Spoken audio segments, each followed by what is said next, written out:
Passed down to you by Cuauhtémoc, eagle warrior of Tenochtitlan. An omen appeared above the forest, the shape of an ear of corn, but blazing like daybreak. It seemed to bleed fire, drop by drop, like a wound in the sky. I am a warrior, not a priest, and knew not what to make of such a sign. I consulted with the seers and magicians to see if another great war was coming. But they answered only in riddles. The gods want more sacrifice was their answer. That was always their answer. Much of our empire of rainforest and volcanoes has been conquered in the name of sacrifice. The magicians tell us that we must make a sacrifice every single day for the sun to continue to rise.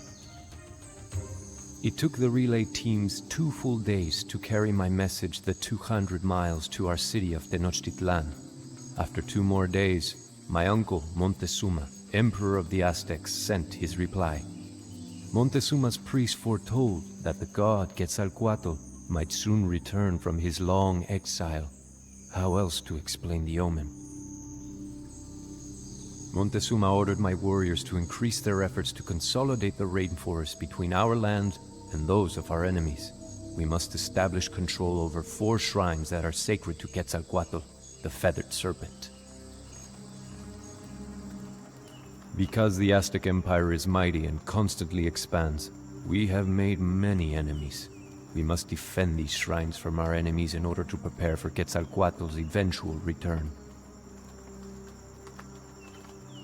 When my warriors had captured the shrines and defeated the Xochimilcan and Tlatelolco, we made the long journey back to Tenochtitlan, laden with gifts for Emperor Montezuma, jade, feathers, and of course, prisoners. The sheer vastness of our city on the lake seems staggering after having been in the rainforest for so many days.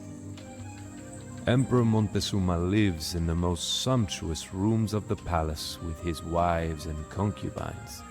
While we spoke, he drank frothing chocolate from a golden cup. Musicians played their drums and flutes, and masked women danced.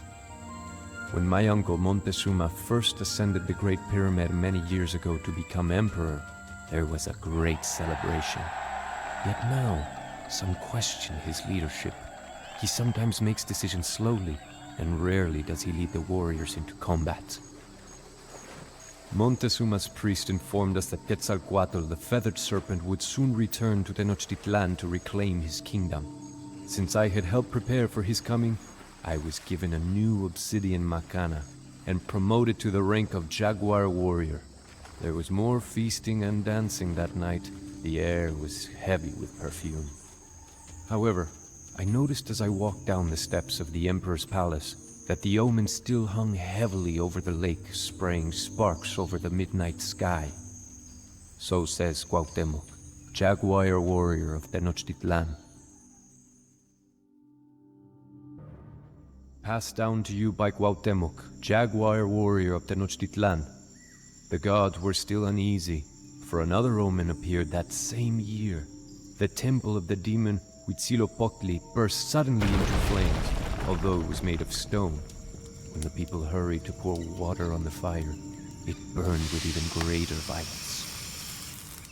I asked our Emperor Montezuma what we needed to do to appease the gods. His haughty priests made that predictable reply. The Aztec Empire needed more prisoners. The sun god, the rain god, and even the feathered serpent Quetzalcoatl were angry deities that required sacrifice.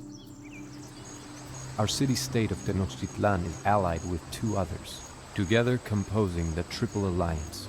Montezuma intended for the Triple Alliance to attack our longtime enemies, the Tlaxcala.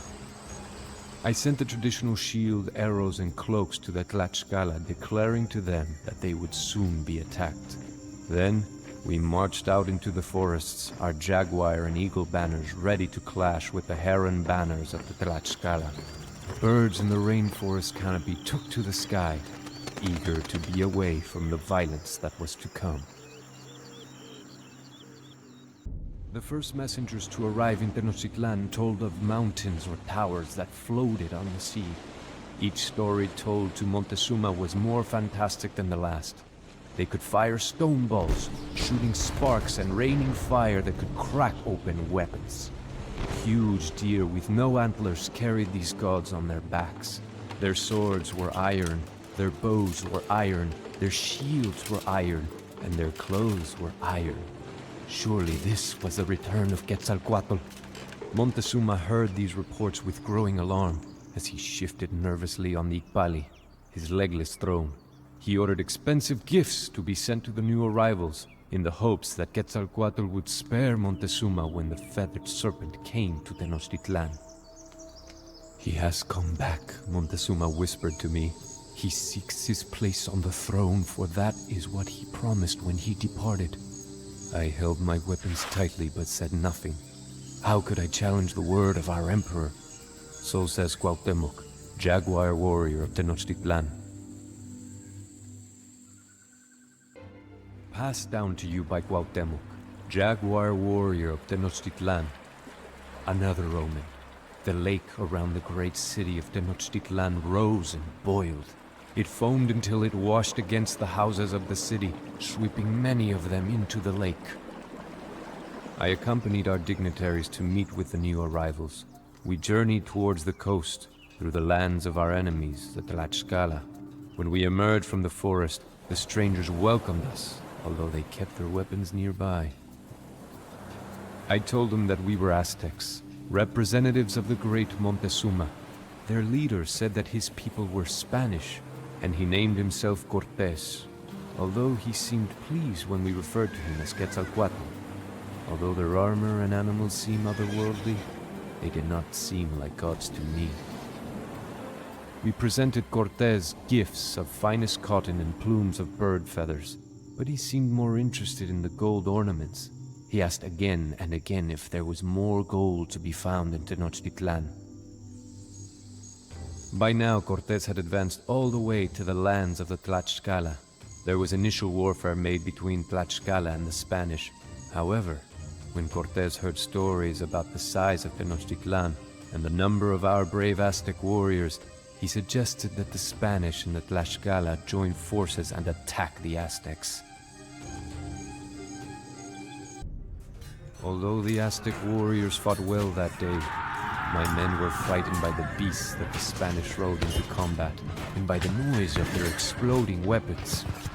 Although we had survived the attack, I thought it best to withdraw towards Tenochtitlan and share with Emperor Montezuma all that we had learned. I don't know if my uncle Montezuma was being cowardly or merely trying to preserve us from the wrath of the gods, but he sent more gifts to Cortés along with an invitation to visit our great city as his personal guest. I was there when Montezuma met Cortés on one of the causeways leading into our great city. The Spanish had evidently never seen anything like Tenochtitlan, and they stared in wonder at the brightly colored markets and pyramids rising out of a man-made island in the middle of a gigantic lake, Texcoco. Some of the Spanish soldiers asked whether it was all a dream, the first glimpse of things never heard, seen, or dreamed before. Montezuma led Cortés to the top of the Great Pyramid, where he pointed out the various canals and neighborhoods of the city. But Cortés was mostly interested in gold ornaments, and helped himself to any which he encountered. I was no longer convinced that this man was Quetzalcoatl. So says Cuauhtémoc, jaguar warrior of Tenochtitlan. Passed down to you by Cuauhtémoc, prisoner of Tenochtitlan. The next omen we did not see, but heard. The voice of a weeping woman who cried in the night that she could not hide her children. Indecision plagued Emperor Montezuma. Was this man Quetzalcoatl, or was he just a man? As the emperor brooded, the citizens grew restless. Cortés kept a close watch on the emperor, and soon Montezuma became a prisoner in his own palace.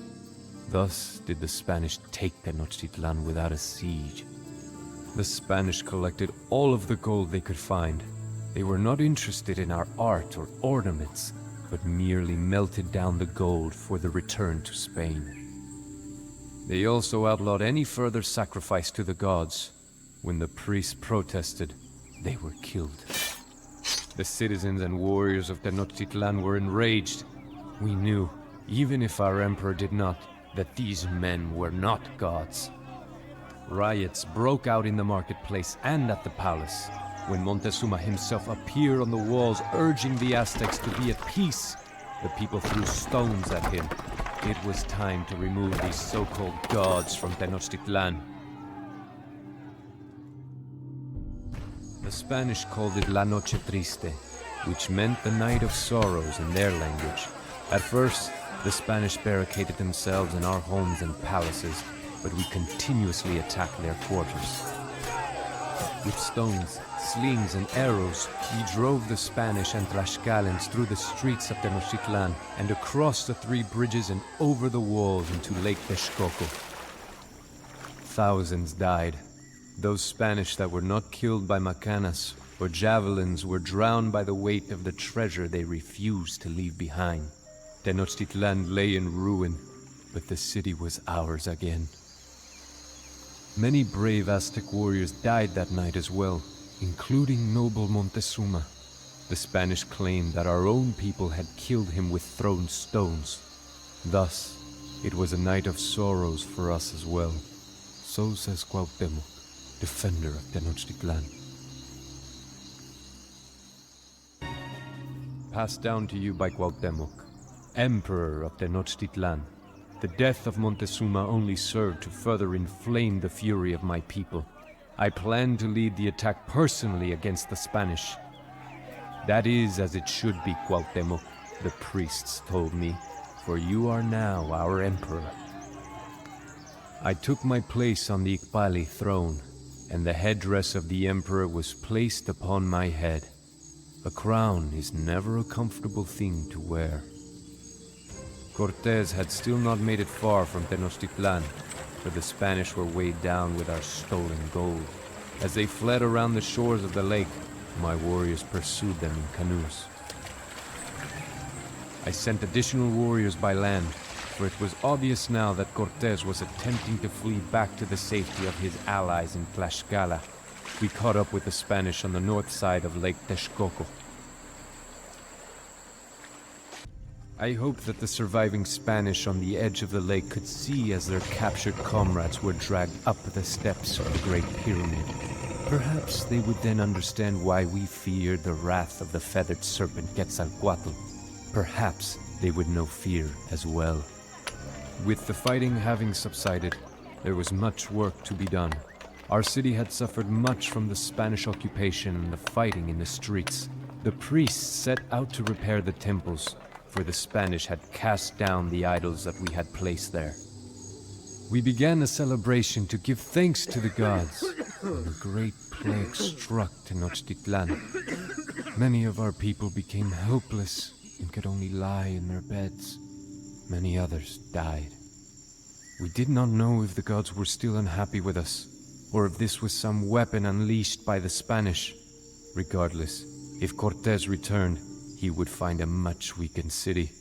I could not let that happen. So says Cuauhtémoc, Emperor of Tenochtitlan. Passed down to you by Cuauhtémoc, Emperor of Tenochtitlan. The Spanish will return soon. I had hoped that Cortés would continue fleeing back from whence he came, but he had stopped to regroup at Tlaxcala. I imagined that he could not stand the thought of returning to Spain while we still had treasuries of gold hidden from him. Still dreaming of gold and glory, the Spanish pledged themselves to another assault on Tenochtitlan. In Tlaxcala, Cortés constructed many warboats on dry land. Then he had the crafts broken down and carried through the rainforests, only to be rebuilt on Lake Texcoco. He knows that my Aztec warriors can defend the bridges leading into Tenochtitlan, but we are vulnerable from the water. I called the warriors to one final battle. The priests attempted to encourage the troops by calling upon the Aztecs to defend their ancient gods and their glorious city. They sent up smoke signals to declare that the Aztecs were ready for war as I climbed the steps of the great temple and sounded the shell trumpet. Tenochtitlan would be under siege soon. and the brave Aztecs would die before we would see her captured. Not so long ago, some 500,000 people called Tenochtitlan home. It is difficult to recall that this smoking ruin was once an endless city. Yet, we will rebuild. We created this island upon which our city and temples stand, and we can do it once more. The Aztec Empire has endured its greatest challenge, yet the Spanish may return in the future. I am not certain that there is a place for us in this new world. I could ask the gods for a hint of the future, but no doubt that would lead to more sacrifice, and I think there has been enough death for now. My people composed a poem to commemorate this great war that we have survived, and yet perhaps still not won. Broken spears lie in the roads. We have torn our hair in grief. The houses are roofless now, and their walls are red with blood. So says Cuauhtémoc, Emperor of Tenochtitlan.